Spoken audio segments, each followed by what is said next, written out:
So tell us how you got into drag racing. I actually came to Gateway probably about 10, 11 years ago.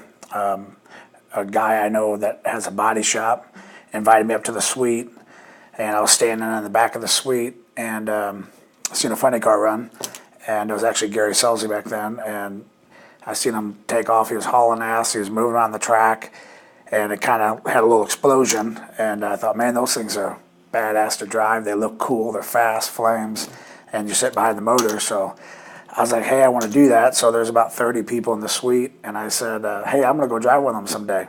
And of course, everybody said, you're dreaming.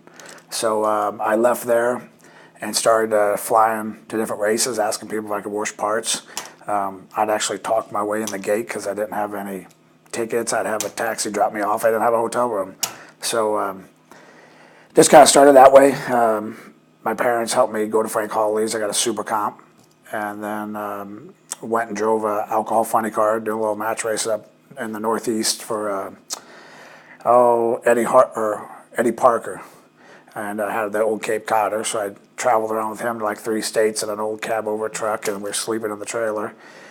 And then got my A-Fuel license, drove a car for Randy Meyer a couple times, and then kind of just took a little bit of a break and decided I want to drive a nitro funny car. So Paul Smith helped me get my license. And then there was kind of a hiatus there, and then I drove a few altered about 7, 8 years ago. And then took off 6 years and decided I was going to build my own team after focusing on business. So it's kind of what led us here today. But I've had a lot of people I've idolized and looked up to, and the racing operations. The late Eric Medlin signed my license before he passed away, and Robert and John signed it, and so it's kind of cool. I actually met Eric in Pomona when Worsham's had their old margarita mixer, and he was there with cowboy boots and cowboy hat, and I was like, I'm kind of a country guy, so I just started talking to him. He says, man, just go for it. So I just started kind of pushing along. So it's kind of neat to have those guys. I still have all the paperwork, so it's kind of neat to look at.